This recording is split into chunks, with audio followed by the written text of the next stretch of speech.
ఒకటి national crush Rashmika Mandanna ఒక్కసారిగా తన లుక్తో అందరినీ ఆశ్చర్యపరిచారు. ఇప్పటివరకు గ్లామరస్ పాత్రలతో ఆకట్టుకున్న ఆమె తాజాగా ఓ రాజకీయ నాయకురాలి అవతారంలో కనిపించి సోషల్ మీడియాలో చర్చనీయాంశంగా మారారు. చేనేత చీర కట్టుకుని ఎంతో అధికార దర్పంతో గంభీరంగా కనిపిస్తున్న ఆమె ఫోటో ఒకటి ప్రస్తుతం ఇంటర్నెట్లో వైరల్ అవుతోంది. ఈ కొత్త లుక్ చూసిన అభిమానులు, నెటిజన్లు రష్మిక ఏదైనా పవర్ఫుల్ పాత్రలో నటిస్తున్నారా అని ఊహాగానాలు మొదలుపెట్టారు. ఈ ఫోటోలో రష్మిక హావభావాలు, ఆమె ఆహార్యం చూస్తుంటే ఏదో బలమైన పాత్ర కోసమే ఈ గెటప్ వేశారని స్పష్టమవుతోంది. ఇది సినిమా కోసమా లేక వెబ్ సిరీస్ కోసమా అనే దానిపై స్పష్టత లేనప్పటికీ ఆమె కెరీర్లో ఇది ఒక భిన్నమైన ప్రయత్నం అని తెలుస్తోంది.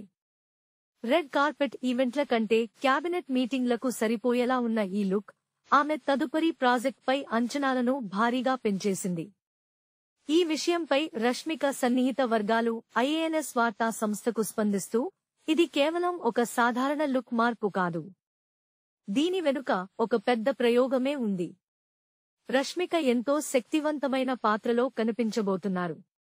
త్వరలోనే దీనికి సంబంధించిన అధికారిక ప్రకటన వెలువడుతుంది, దానికోసం వేచి చూడండి అని తెలిపారు. దీంతో ఈ ప్రాజెక్ట్ ఏమై ఉంటుందా అని అందరిలోనూ ఆసక్తి నెలకొంది. ప్రస్తుతం రష్మిక పలు భారీ చిత్రాలతో బిజీగా ఉన్నారు.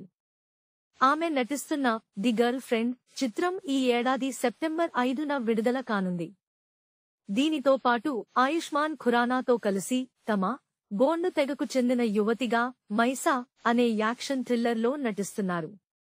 అన్నిటికంటే ముఖ్యంగా నితేష్ తివారీ దర్శకత్వంలో రణ్బీర్ కపూర్ రాముడిగా నటిస్తున్న ప్రతిష్టాత్మక చిత్రం రామాయణలో ఆమె సీత పాత్రను పోషిస్తున్న విషయం తెలిసిందే. Please subscribe BCN channel. Please subscribe BCN channel. ఇందులో మీకు కావాల్సిన అన్ని రకాల హంగులు ఉంటాయి. Hi, this is MM Sri Lanka. Please subscribe to BCN channel.